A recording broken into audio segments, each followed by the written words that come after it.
Tak ja vás všetkých zdravím a vítam pri ďalšej epizóde podcastu o vedomej transformácii. A dnes tu mám so sebou svoju úžasnú hostku Miriam Jankech. Ahoj Mirka. Ahoj Lucia, všetkých vás vítam. Mirka, ty pracuješ už 18 rokov v oblasti financií a ty pomáhaš ľuďom budovať finančnú istotu. Áno, si to To je povedal krásne. úplne správne.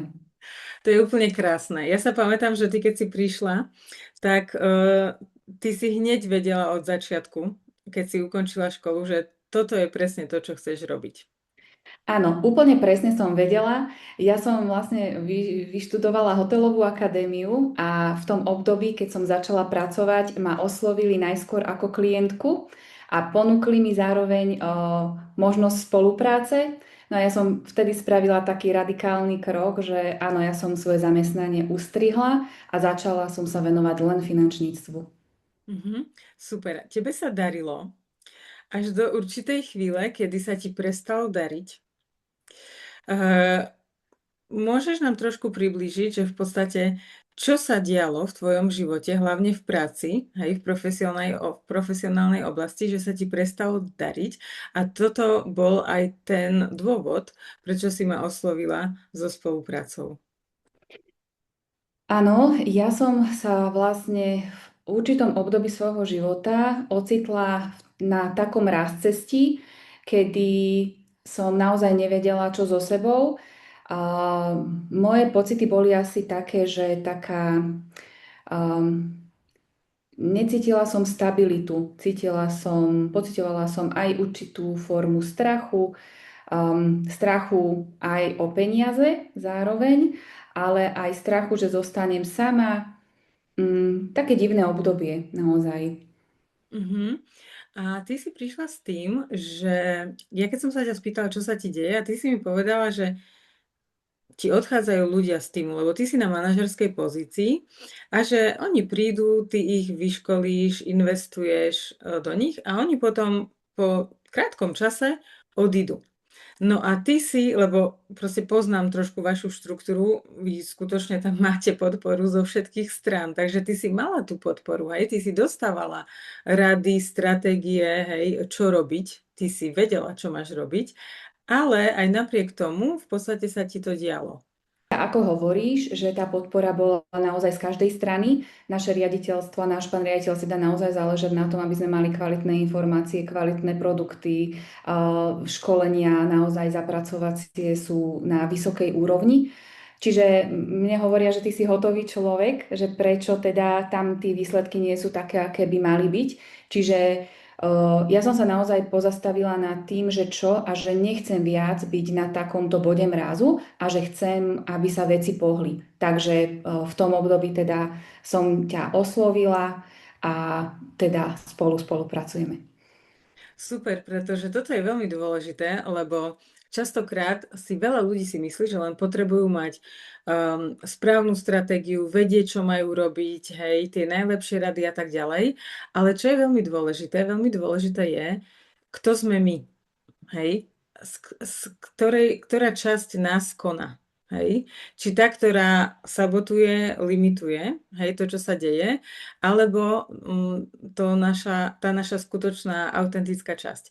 Takže my sme u teba začali pracovať svojou identitou, aby sme zistili, čo sa vôbec deje, pretože tá naša identita, ona v podstate my sú berieme všade, hej. Do vzťahov, do práce, ku klientom, úplne všade.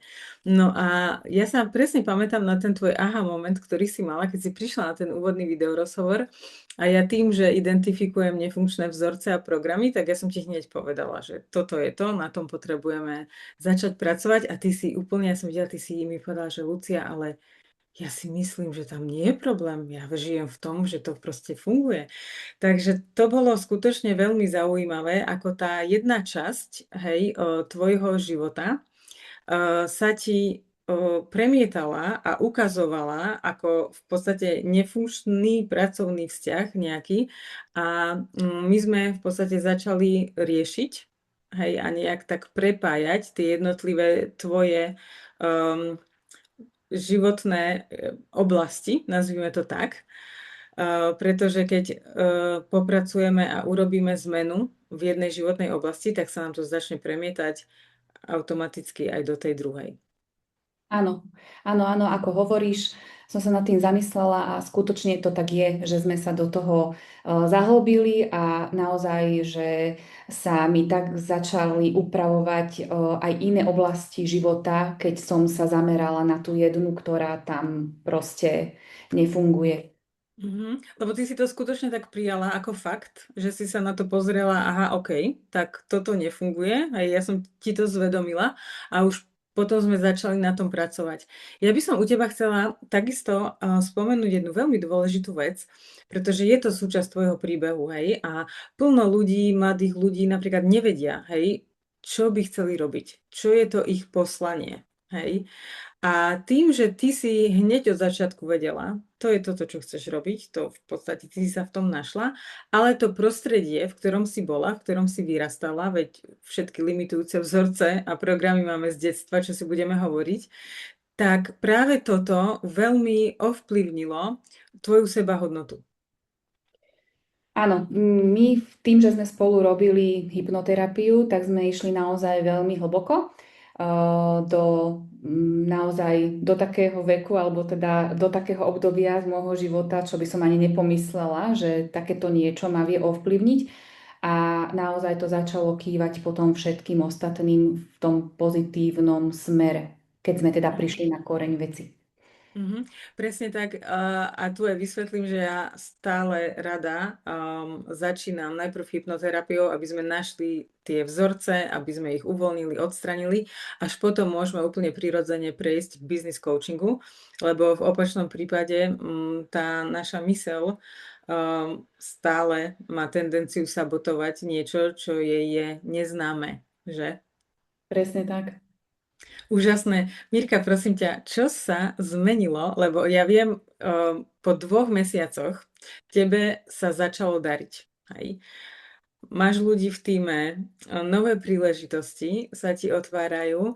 Povedz mi, že popíš nám, ako sa dostavil ten tvoj úspech a tá zmena.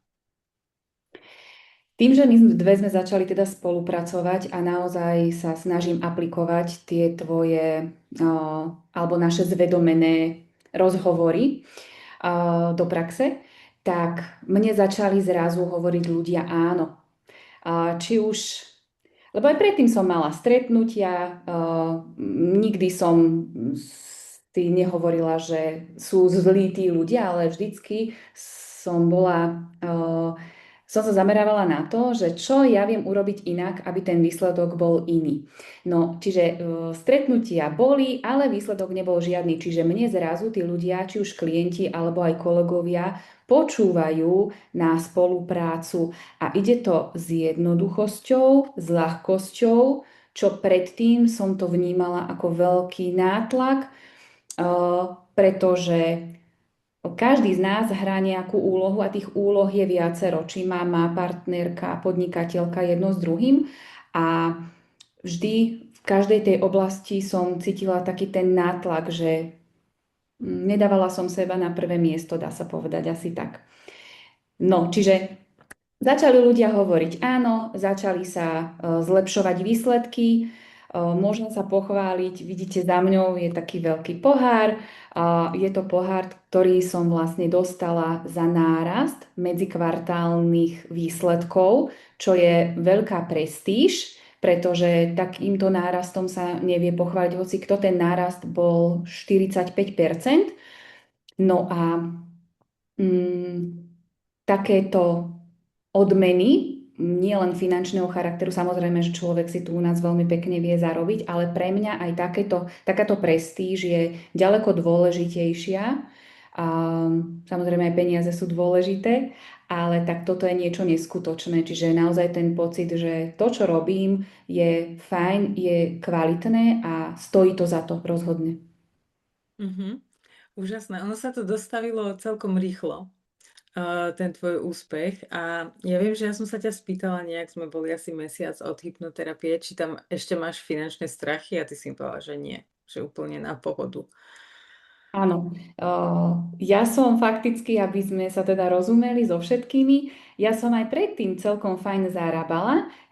Svoje podnikanie som si spestrila dvomi materskými, čiže ja som si vedela pekne zarobiť aj teda napriek materskej. Ale vždy som mala v hlave také, že teraz mi to ide mi karta, zarábam, ale že čo ak príde také obdobie, že proste nepípne, nepríde. Čiže naozaj ten strach, že tam bol. A teraz som v takom, že absolútne ma to ani nenapadne. Som natoľko v tomto zdravo sebavedomá, že nevidím nejaké limity a proste stále hľadám a vidím len tie možnosti, ktoré sú a ako by som veci spravila, aby naozaj sa ten úspech ešte viac rozšíril. Mhm. Takže takto to vnímam aktuálne teraz.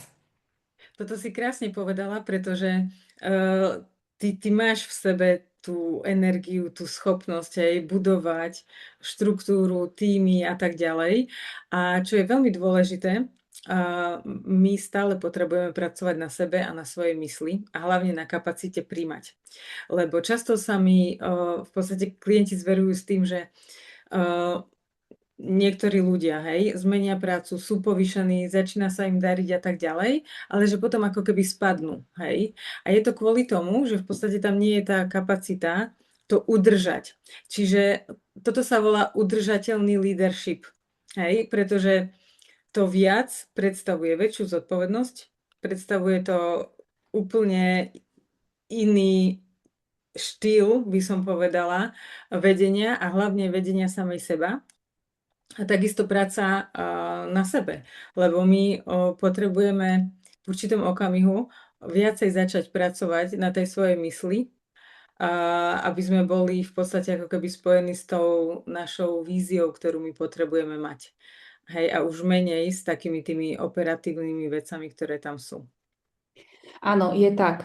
Ono veľa ľudí si myslí, že je to všetko len o výkone, že podávať výkony a cez to idú výsledky, ale skutočne, že keď riešime veľmi veľa impulzov a veľa v tom živote, tak jednoducho človek potrebuje mať kapacitu zvládať to, mať nadhľad, vedieť, čo uprednostniť, čo mať ako prioritu a podobne.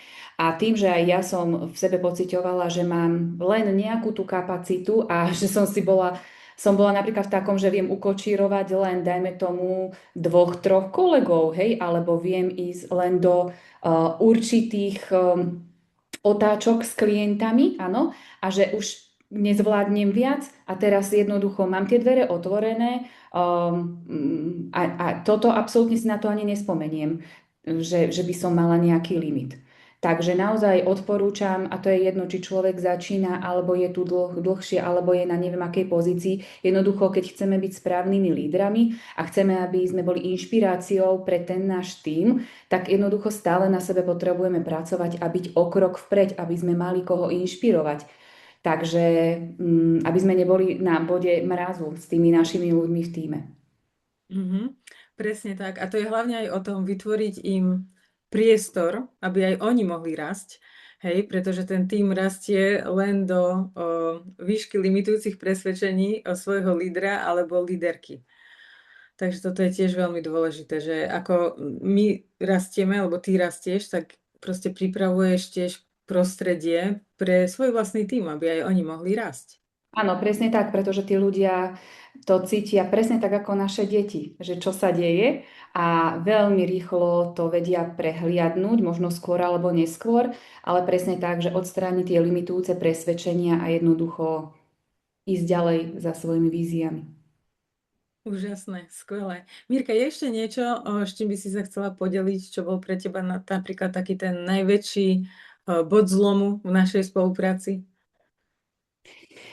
Lucia, najväčší bod zlomu v našej spolupráci bolo naozaj to uvedomenie, že keď hráme tie role v živote, že či už matka, partnerka, ako sme si už povedali, podnikateľka, a chceme, alebo nie sme spokojní v tom, čo sa kde, na akej strane deje, tak jednoducho, keď začneme hýbať tým jedným bodom, tak naozaj, že sa to vlastne prepojí a ukáže sa to aj v tom ostatnom. Takže toto bolo pre mňa také úplne, že aha, aha. a naozaj sa to snažím aplikovať a doporučujem to naozaj každému, kto nie je spokojný, aby jednoducho sa nad tým zamyslela, riešil si to. Úžasné. Tebe prišla tiež teraz, nie že ponuka, ale vy to tam máte v rámci, hej, firemnej kultúry, štruktúry a tak ďalej. Tebe prišla taká príležitosť, ktorú ty naozaj miluješ a môžem si dovoliť povedať, že bude ťa plná miestnosť. Áno, bude ma plná miestnosť. Dostala som možnosť prednášať o tomto svojom náraste medzikvartálnom, čo ma veľmi teší. Mňa to prednášanie naozaj baví a naplňa. Naplňa ma, keď môžem odovzdávať tie svoje skúsenosti ďalej a že môžem tým pádom pomôcť aj niekomu inému tým svojim príbehom alebo teda tými krokmi, ktoré robím teraz aby sa zmena dostavila a aby tie výsledky boli úplne iné. A áno, na tých našich seminároch, ktoré mávame, sa zúčastňuje asi 200 ľudí, čiže pred teda určitým počtom ľudí som dostala možnosť odovzdať tie svoje myšlienky a určité kroky, ktoré teda podstupujem stále k tomu zlepšeniu. Takže sa na to veľmi teším a verím, že to takto pôjde čím ďalej, tak tým viac. Úžasné, skvelé. Teba tá tvoja práca naplňa. To je úplne z teba cítiť a ja sa teším z každej jednej tvojej správy WhatsAppovej, keď mi píšeš Lucia, chcem sa ti pochváliť. To je úplne také, že balzam na dušu. Takže ti za to veľmi pekne ďakujem aj za našu spoluprácu, lebo ja milujem s tebou spolupracovať, Mirka. Ďakujem veľmi pekne, nápodobne, že tie pocity sú úplne že rovnaké, lebo sme si úplne sadli a naozaj, že si prišla v správny čas a ten impuls proste bol potrebný a teda s tvojou osobnosťou tak o to väčší. Super, Mirka, ďakujem ti veľmi pekne, že si prijala pozvanie. Tvoje kontaktné údaje, ty si aktívna na Facebooku a na Instagrame ako Miriam Jankech, aby Mhm. ťa ľudia mohli sledovať, prípadne osloviť, pokiaľ by túžili po spolupráci s tebou, pretože ty vieš fakt, že ušiť poriadne na mieru podľa potrieb toho človeka tú vašu spoluprácu. Je to tak? Áno, je to tak, čiže nikto sa nemusí bať nejakého nátlaku alebo neviem, čo by som s ním robila, hej, ale naozaj, že jednoduchým rozhovorom, ktorý vediem či už s klientom alebo s kolegom, čiže viem ušiť na mieru presne na základe toho, čo mi ten človek povie a už je na ňom, že či využije alebo nie. Super, ďakujem ti veľmi pekne a budem sa tešiť pri ďalšej epizóde podcastu. Majte sa. Majte sa krásne.